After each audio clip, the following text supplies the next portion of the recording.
வணக்கம் நண்பர்களே, நான் உங்கள் ராதன் பண்டிட். மகிழ்ச்சிகரமான ஒரு ப்ரிடிக்ஷன். 29 மார்ச் 2026 அன்னைக்கு ஞாயிற்றுக்கிழமை எப்படி இருக்க போது சகல ராசிக்கும். திதியில் கேட்ட துவாதசி வளர்பிறை, ஆயில் நட்சத்திரம் கடகராசி மத்தியானம் 2:30 வரைக்கும், அதன் பிறகு மக நட்சத்திரம் சிம்ம ராசி 2:30 மணிக்கு பிறகு எப்படி இருக்குது மேசராசிக்கு.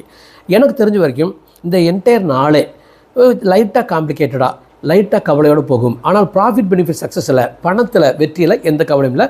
ஆனால் உடம்பு மனசு கவலைப்படலாம். ஜஸ்ட் அதை புஷ் பண்ணிடுங்க. ரிஷபராசி பொறுத்த வரைக்கும் இந்த சேம் ப்ரிடிக்ஷன் தான். ஆனால் அருமையான லாபம், வெற்றி, பணம், போக்குவரத்து அழகாக இருக்குது. ஆனால் உடம்பு மனசும் ஏதோ கவலைப்படுது. மிதுன ராசியை பொறுத்த வரைக்கும் தொட்டதெல்லாம் தொடங்குது. பணம், வெற்றி, புகழ், மரியாதை, எக்ஸலண்ட்டான நாள், முடிவுகளை நீங்கள் ஜெயிக்கிறீங்க. கடகராசி பொறுத்த வரைக்கும் பர்டிகுலர் செகண்ட் ஆஃப் லவ்லியாக இருக்கும். பணம், போக்குவரத்து, பேச்சுவார்த்தை நன்றாக இருக்குது. ஆனால் அதிக செலவாக இருக்க வாய்ப்பு இருக்குது. டைம் எடுக்கிறதுக்கு வாய்ப்பு இருக்குது. கவனமாக இருங்க. சிம்மராசி பொறுத்த வரைக்கும் அதே தான். அதிகமாக டைம் எடுக்கலாம், செலவாகலாம். ஆனால் அதே டைமில் உங்கள் ஐக்யூ எக்ஸலண்ட்டாக வேலை செய்யும். நீங்கள் அப்படியே நினைக்கிறத உங்களால் அடைய முடியும் சிம்மராசிக்காரர்கள். கன்னிராசி பொறுத்த வரைக்கும் ரொம்ப யோசிக்கிறீங்க, கவலைப்படுறீங்க. யோசிக்காதீங்க, கவலைப்படாதீங்க, ரிலாக்ஸாக இருங்க. கோயிலுக்கு போங்க, சுப செலவு பண்ணுங்கள், ஹோட்டலுக்கு போங்க, சாப்பிடுங்க, சந்தோஷமாக இருங்க, நல்ல பொழுதுபோக்குங்க. துளாராசி பொறுத்த வரைக்கும் best day of your life. பணம், வெற்றி, தொழில் லாபம். விருச்சிகராசி பொறுத்த வரைக்கும் தொழில் விருத்தி, அறிவு விருத்தி, வாழ்க்கையில் நல்லா இருக்க போகிறீங்க.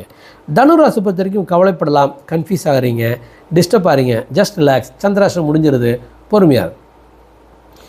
மகராசி பொறுத்த வரைக்கும் சந்திராஷ்டிரம் ஆரம்பிக்குது 3 மணிக்கு பிறகு. கவலைப்படலாம். என்னத்துக்கு கவலைப்படணும்? கவலைப்படனால பிரச்சனை சால்வ் ஆகுமா? ஆகாதெல்லாம் அப்புறம் ஏன் கவலைப்படணும்? கவலைப்படாதீங்க, ரிலாக்ஸாக இருங்க சந்திராஷ்டிரத்தினால.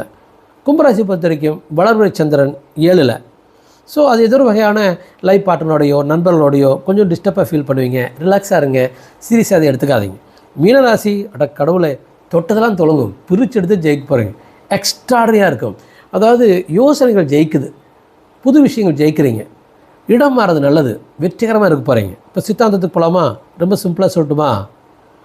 ஒவ்வொரு 2 மணி நேரம் கான்சன்ட்ரேட் பண்ணுங்கள். அந்த ஒவ்வொரு 2 மணி நேரம் நீங்கள் தெளிவாக இருக்கீங்கன்னு கெஸ் பண்ணி பாருங்கள். ஜெயிச்சாச்சு. வெற்றியின் ரகசியம் இது. வெற்றியின் ரகசியம் every 2 hours don't miss your mind. உங்கள் மனதை உங்கள்கிட்ட வெளியே வரக்கு அலோவ் பண்ணாது. உங்கள் மனது உங்கள்கிட்டே இருக்கணும். வெற்றியடைய நிச்சயம். நன்றி.